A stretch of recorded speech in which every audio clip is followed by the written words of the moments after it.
IPL आ गया है और ढीम का 11, चीम का सर्किल, फलाना जीपीएल, ये सारी लीग आ गई है आपको गेम खिलवाने के लिए फैंटेसी गेमिंग के नाम पे। बड़े बड़े क्रिकेटर कह रहे हैं सारे काम धंधे छोड़ दो, सबसे पहले तुम टीम बनाओ। क्रिकेटर्स के तो करोड़ों पक्के हैं, खेल के मिले या तुम लोगों को खिलवा के। कंपनी के भी करोड़ों पक्के हैं, तभी तो मार्केटिंग पे इतना खर्च कर रही है और आप ही लोगों से वसूल करके ले जाएगी। बीसीसीआई भी कमा लेगी, टीम के मालिक भी कमा लेंगे, लेकिन ये जो युवा है, कई बच्चे हैं और जो कई इकोनॉमिक रूप से कमजोर लोग हैं, उनके साथ क्या हो रहा है इसके प्रति सबने आंखें बंद कर रखी है। आए दिन अखबारों में खबरें आ रही है कि इन बैटिंग ऐप की वजह से, फैंटेसी गेमिंग की वजह से भाई साहब ये कर्जे में डूब गया, इसको जुए की लत लग गई, इन्होंने जिंदगी सुहाग कर ली। ये जितने भी वीडियो लोग देख रहे हैं, आप नोटिस किएगा आपके आसपास के कई लोग ऐसे हैं जो या तो कर्जे में हैं या अपनी जिंदगी गवा बैठे हैं। लेकिन ये यूथ बर्बाद कैसे हो रहा है?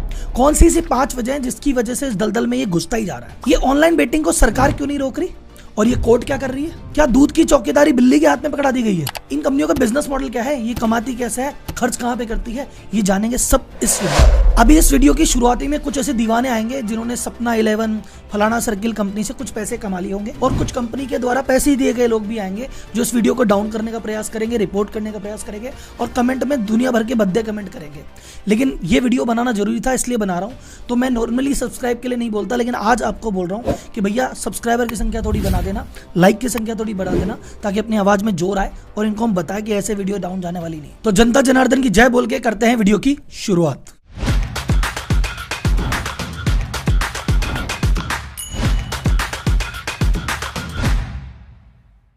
आइए कहानी सुनते हैं रवि की। ऑब्वियसली ये परिवर्तित नाम है। आर्मी में काम करते थे, दूर दराज के एरिया में पोस्टिंग थी, काफी समय अकेला बीतता था। किसी ने कह दिया 2018 में एक काम करो, एक बढ़िया सपना 11 करके ऐप आया है, यूनिकॉर्न है, प्रॉफिट कमाता है, इस पे टीम बना लो, गेम चालू हो जाएगा। 50 रुपए से 1 करोड़ रुपए आसानी से कमा सकते हो। ये जो बात 50-100 रुपए से चालू हुई थी, धीरे धीरे हजारों रुपए तक पहुंच गई। जिस दिन गेम नहीं होता उस दिन भैया मन ही नहीं लगता। जब जीत गए तो और कमाने की चाहत, और अगर नहीं जीते तो भाई साहब जो लॉस हुआ उसको रिकवर करने की चाहत। ये बात 50-100 से पहुंच गई हजारों पे, 1000 से पहुंच गई लाखों पे। जिंदगी भर की सेविंग खत्म, क्रेडिट कार्ड लिए, उनका लोन चढ़ा लिया और टोटल कुछ ही सालों में 35 लाख का कर्जा हो गया। और ऐसे ही गुमसुम रहने लगे और एक दिन निकल गए रेलवे स्टेशन की तरफ। वो तो यूनिट के कुछ लोगों को पता चला, उनको वहां से पकड़ के लाए और बेंगलोर में क्लिनिक में डाला। जब 20 दिन उनका डी एडिक्शन का ट्रेनिंग हुई, मोबाइल से उनको दूर रखा गया, अब जाके वो थोड़ा कंट्रोल में है।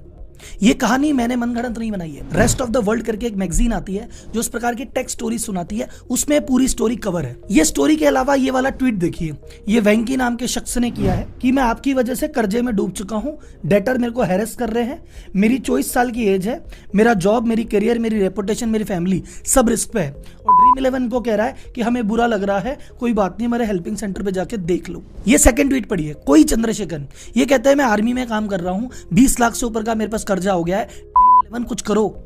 और कह रही है इस हेल्पलाइन पे देखो, हम देखेंगे।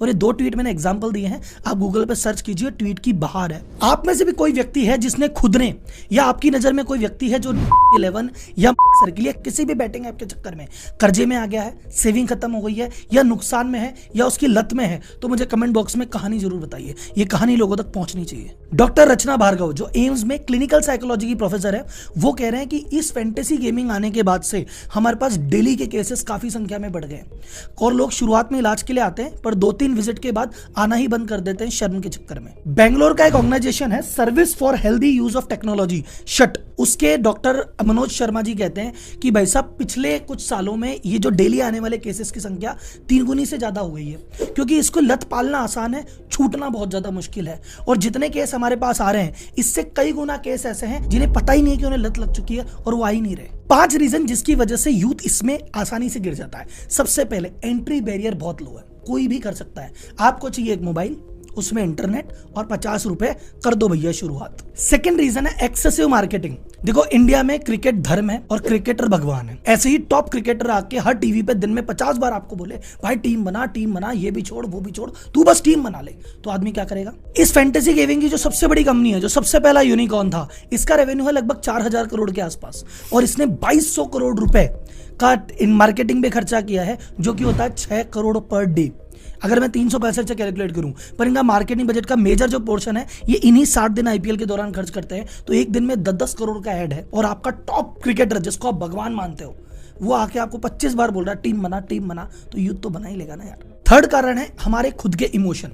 हर आदमी को एक इंटेलिजेंस बायस है कि मुझे तो सब आता है, अरे मैं तो इतने टाइम से क्रिकेट देख रहा हूं, अरे कोई बात है क्या। हमारे इंडियन की आदत है ना, सचिन को भी कहते थे अरे ऐसे थोड़ी मारना था यार, ऐसे लेना था, ऐसे सीधा क्यों मार दिया, टेढ़ा मारना था। तो हर आदमी को लगता है मैं इंटेलिजेंट हूं, मैं जानता हूं। और तो कंपनी कहती है तुम जानते हो तो खेलो, बताओ। तो वो बायस कि अरे ये तो मैं ही कर लूंगा, अरे तूने जीता, अरे इसने 100 रुपए जीते तो 500 तो मैं ही जीत लूंगा, इससे तो इंटेलिजेंट हूं। उस चक्कर में भाई साहब बहुत सारे लोग इसमें अंदर आ गए। चौथा आता है फियर एंड ग्रीड, जो कि यूनिवर्सल इमोशन है, चाहे शेयर मार्केट हो, चाहे रियल एस्टेट या कोई सी भी डील। हर आदमी के लालच भी है, थोड़ा सा डर भी है।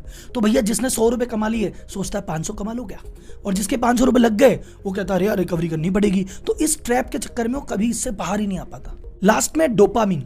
डोपामीन एक ऐसा हार्मोन है जो भी कोई चीज अगर आपको पसंद आती है, उसकी लत लग जाती है, तो बार बार डोपामीन मांगता है। जैसे सिगरेट पिया आपने तो आपको अच्छा लगा, तो आप दूसरी बार कहोगे यार फिर सिगरेट चाहिए।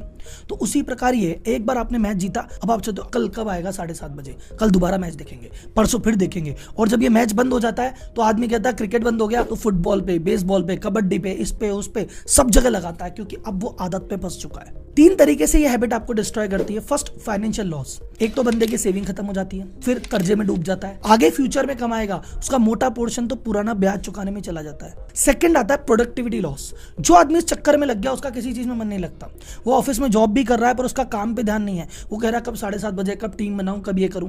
हर दिमाग में उसकी यही प्लान चल रहा है, इसको प्लेयर को ले लूं क्या, इसको हटा दूं क्या, यही न्यूज पढ़ता रहता है। तो उसकी प्रोडक्टिविटी जॉब में, बिजनेस में, या जो भी कोई व्यक्ति कर रहा है जहां पे काम करके आगे स्किल बना सकता था, आगे बढ़ सकता था, वो रुक जाती है और उसकी ग्रोथ परमानेंट डैमेज हो जाती है। थर्ड है लॉस ऑफ लाइफ। जब एक व्यक्ति जिसकी कमाई 20,000 रुपए महीना है, उस पर 20 लाख का कर्जा हो जाता है ना, उसको पता है ना तो मैं जिंदगी भर में कहीं चुका पाऊंगा, ना कोई मुझे उधार देगा, और मेरी बदनामी और हो जाएगी। उस बदनामी से बचने के लिए डिप्रेशन में आके, स्ट्रेस में आके वो जिंदगी का भी अंत कर लेता है। ये बातें पहले कभी कभी सुनी जाती थी, अभी हर दूसरे दिन की कहानी हो गई है। अब इतना सब कुछ गलत हो रहा है तो भैया ये इंडस्ट्री रुक क्यों नहीं रही, क्योंकि यहाँ पैसे की बात है बाबू भैया। ऑनलाइन गेमिंग इंडस्ट्री जो 10,000 करोड़ की हुआ करती थी, अब 3 सालों में 25,000 करोड़ का व्यापार बन चुकी है। इस सेक्टर में स्टार्टअप बन गए हैं और यूनिकॉर्न बन रहे हैं। सबसे पहला यूनिकॉर्न बना 11 और आज की डेट में प्रॉफिटेबल यूनिकॉर्न है। इसके पीछे पीछे आ गया वो भी यूनिकॉर्न बन गया। 2 यूनिकॉर्न इस बिजनेस में निकल गए। इनकी कमाई आप इस तरह से देख लीजिए कि पिछले साल 11 की कमाई 2554 करोड़ रुपए थी, जो इस साल 3,874 करोड़, एक साल में 50% का जंप है। इनको इतना ज्यादा पैसा फॉरेन इन्वेस्टर ने दिया है कि 224 करोड़ रुपए तो मात्र ब्याज इनको मिला है, जो खाते में रकम पड़ी है उसका। और ये ऑफिशियली कहते हैं हमारे साथ 160 मिलियन लोग, यानी 16 करोड़ लोग हमारे साथ गेम खेलते हैं डेली। अब बात आती है, चलो सर गेमिंग इंडस्ट्री तो फलेगी फूलेगी, कोर्ट क्या कर रही है? कोर्ट के अकॉर्डिंग वैसे देखा जाए जितने भी तरह की बेटिंग है इलीगल है इंडिया में, लेकिन जब फैंटेसी गेमिंग बोल देते हैं तो बात पलट जाती है। उसको लेके क्लियर रेगुलेशन है ही नहीं। वो कहते हैं नहीं भैया ये तो है ना गेम ऑफ चांस थोड़ी है, ये तो गेम ऑफ स्किल है। आपको तो ये देखना पड़ता है कि कौन से पिच पे हो रहा है, कौन सा खिलाड़ी है, उसकी परफॉर्मेंस क्या है, सामने बॉलर कौन है। इतना स्किल लगा के टीम बनाते हैं, इसलिए चांस की बात थोड़ी है, सट्टा थोड़ी है, जुआ थोड़ी है, ये तो स्किल है, गेम है, इनको तो अलाउड है। बीच में एक हाईकोर्ट द्वारा इस पे बैन भी लग गया था, लेकिन सुप्रीम कोर्ट ने वो डिसीजन उल्टा कर दिया। सुप्रीम कोर्ट ने कहा नहीं भैया लीगल है। ये फैंटेसी गेमिंग को अलाउ करना है या नहीं करना है, ये स्टेट का सब्जेक्ट है। कई स्टेट ऐसे हैं जिन्होंने इस पे अभी भी बैन लगा रखा है, जैसे तेलंगाना, असम, उड़ीसा, आंध्र प्रदेश, सिक्किम और नागालैंड। यहाँ पे फैंटेसी गेमिंग पे भी बैन है। जब इस जुए की लत, बढ़ते डेट और इस तरह की सुसाइड की जब खबरें आई, तो इन फैंटेसी गेमिंग कंपनी ने कहा कि भैया कुछ तो करना पड़ेगा, नहीं तो आज नहीं तो कल हम पे कुछ एक्शन हो जाएगा। तो इन्होंने कहा सुनो कोई बात नहीं, एक बोर्ड बना लेते हैं, federation of Indian fantasy sports, FIFS। इसका काम क्या है कि फैंटेसी गेमिंग को प्रमोट करेगा या फैंटेसी गेमिंग के थ्रू कुछ गलत काम ना हो उस पर ध्यान रखेगा। इसका हेड कौन है? ड्रीम 11। हम ही देख लेंगे, ये दूध की रखवाली हम ही कर लेंगे, हमारा नाम है बिल्ली नंबर 11। तो इनकी तरफ से एक बयान आया कि अरे नहीं नहीं क्या बात कर रहे हो, हम ऐसी चीज नहीं अलाउ करते।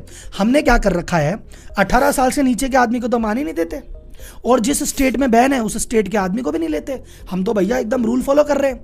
अब इनसे पूछो कि 18 से नीचे वाले को जो आने नहीं देते, मैंने ड्रीम 11 इस चक्कर में डाउनलोड किया, वहां पे एक सिंपल सा टिक है कि भैया तुम कंफर्म करते हो गया। तो अगर एक 12 साल का बच्चा भी टिक कर दे हाँ मैं 18 का हूं, तो हमारे पास चेक करने का मैकेनिज्म क्या है? फिर आपने कहा नहीं हम आधार कार्ड से वेरीफाई करते हैं ना, खेलना 16 साल के बच्चे को पापा का आई कार्ड स्कैन करके लगा देगा, तुम कैसे रोक रहे हो उसको? अब बात आती कंक्लूजन पे कि राहुल जी कहना क्या चाहते हो?